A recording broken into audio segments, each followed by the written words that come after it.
আজকে একজন cancer patient এসে জিজ্ঞেস করলো, ডাক্তারবাবু, বারবার কেন সিটি স্ক্যান বা পেট স্ক্যান কেন করা হচ্ছে চিকিৎসা চলাকালীন?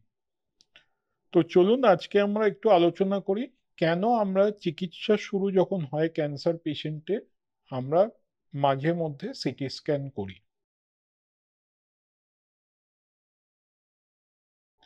নমস্কার, আমি doctor Sandeep Ganguly, consultant medical oncologist, Apollo cancer hospital, Kolkata.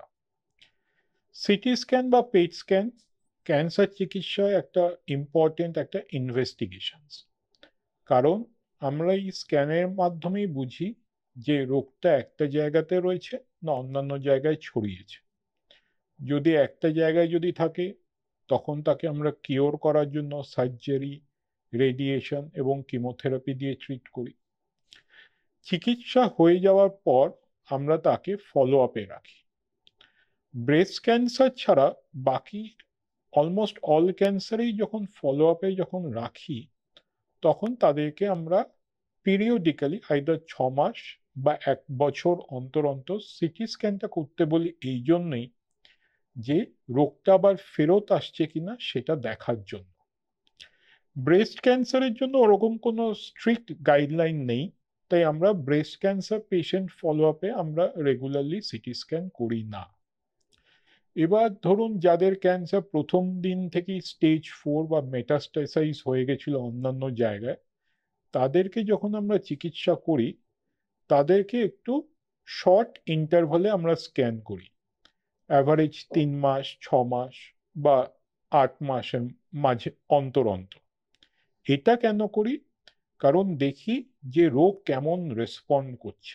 তো এবার কোশ্চেন আসতেই পারে যে রোগটা আমরা কি করে অ্যাসেস করি যে রেসপন্স হচ্ছে না বাড়ছে। তো প্রথম স্ক্যান যেটা হয় সেই রোগের আমরা সাইজটা ক্যালকুলেট করি এবং পরবর্তীকালে যখন আমরা স্ক্যানগুলো করছি চিকিৎসা শুরু হয়ে যাওয়ার পর তখনও আমরা ওই যে রোগগুলো আগে আমরা মেজার করেছি সেগুলো মাপি। যদি দেখা যায় যে বর্তমান স্ক্যানে রোগের ডায়ামিটার বা সাইজ 30% বেশি কমেছে আগের থেকে, তো তাদেরকে বলি ভেরি গুড রেসপন্স। কিন্তু যদি দেখা যায় যে বর্তমান স্ক্যানে রোগের সাইজ 20% বেড়েছে আগের থেকে, তো সেটা কিন্তু প্রোগ্রেসিভ ডিজিজ, মানে চিকিৎসা চেঞ্জ করতে হবে। আর এর মাঝে হলে তাদেরকে আমরা বলি স্টেবল ডিজিজ, মানে রোগ নিয়ন্ত্রিত আছে।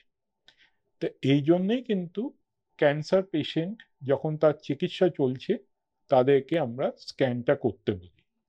এই স্ক্যানে রেডিয়েশনের ডোজ এত বেশি না যে অন্যান্য কোনো সাইড এফেক্ট হবে। ডাক্তার আপনার ব্লাড টেস্ট বুঝে আপনাকে স্ক্যানটা করতে বলবে। তো কেউ যদি আপনাকে স্ক্যানটা যদি করতে বলে পিরিয়ডিক্যালি, সেই উপদেশটা মেনে চলুন। ওইটা আপনার ভালোর জন্যই ডাক্তারবাবু বলেছে। ভালো থাকুন, সুস্থ থাকুন।